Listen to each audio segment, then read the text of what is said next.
Hello बच्चों। तो चलिए इस प्रश्न को पढ़ते हैं। 11 सेंटीमीटर की चाप से 50 सेंटीमीटर व्यास के वृत्त के केंद्र पर अंतरित कोण का मान डिग्री में ज्ञात कीजिए। तो यहाँ पर देखो, हमें 11 सेंटीमीटर की चाप से 50 सेंटीमीटर व्यास के वृत्त के केंद्र पर जो अंतरित कोण है उसका मान डिग्री में ज्ञात करना है। तो प्रश्न में आगे बढ़ने से पहले इस प्रश्न से संबंधित जो मुख्य उदाहरण है उसकी हम चर्चा कर लेते हैं। तो देखो, मुख्य उदाहरणा देखो क्या हो जाएगी। हम यहाँ से जानते हैं कि कोण कोण रेडियन में हो। कोण रेडियन में किसके बराबर होता है? चाप बट्टा में त्रिज्या, इसके बराबर होता है। ठीक है। और यहां से देखो, यहां से तो हमें रेडियन में मिलेगा कोण, लेकिन हमें डिग्री में ज्ञात करना है। ठीक है। तो एक रेडियन बराबर क्या होता है? एक रेडियन बराबर में 180 डिग्री बट्टा पाई, ये होता है मान।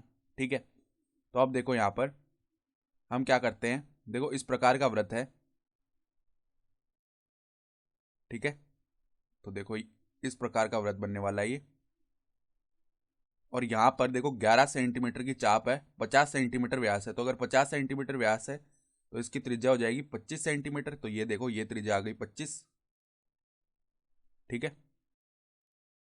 और यहाँ भी ये त्रिज्या आ जाएगी 25। तो ये केंद्र हो गया। वो कह रहा है कि वृत्त के केंद्र पर अंतरित कोण बताना है। तो यहाँ पर देखो, अगर इसको हमने ए बी बोल लिया है तो एक चाप मान लेते हैं हम, इस प्रकार का आएगा सी डी चाप। ठीक है। इसको हमने 11 सेंटीमीटर का बोल दिया। ठीक है। तो ये 11 सेंटीमीटर है इस चाप की लंबाई।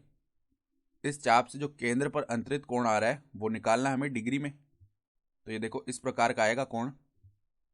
ये कोण हम एक बार के लिए थीटा बोल देते हैं। इसका हमें मान बताना है क्या होगा। ठीक है। तो इसका मान बताने के लिए देखो, पहले क्या करते हैं, रेडियन में निकाल लेते हैं इसका मान। तो जो देखो, जो त्रिज्या है वो सवाल में कितनी आ जाएगी, व्यास दिया हुआ तो त्रिज्या क्या होती है, व्यास की आधी होती है। तो त्रिज्या आर कितनी आ जाएगी, 50/2 सेंटीमीटर, अर्थात 25 सेंटीमीटर। ठीक है। तो अब देखो, पहले कोण निकाल लेते हैं रेडियन में। तो कोण क्या आएगा, चाप बट्टा त्रिज्या। तो चाप क्या है, सी डी है, बट्टा में त्रिज्या कितनी हो जाएगी, ए ओ।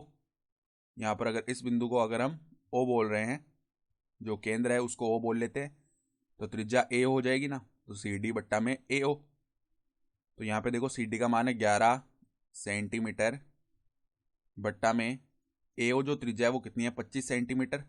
ठीक है। तो 11/25 इतना रेडियन। तो 11/25 इतना रेडियन आ चुका है कोण। अब ये तो रेडियन में आया है, अब डिग्री में लिखें। ठीक है।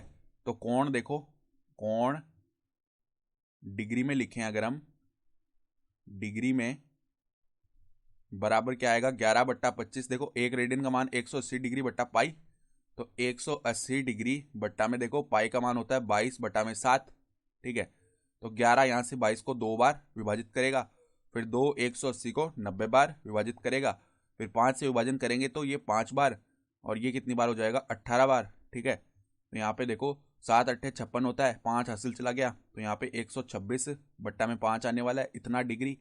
या फिर इसे अगर हम लिखना चाहें तो 25 सहित 1/5 इतना डिग्री लिख सकते हैं। ठीक है।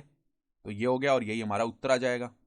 तो ये हमारा इतना आ गया, इतना डिग्री कोण, 25 सहित 1/5 डिग्री। तो आशा करता हूँ कि आपको ये प्रश्न समझ में आया होगा। धन्यवाद।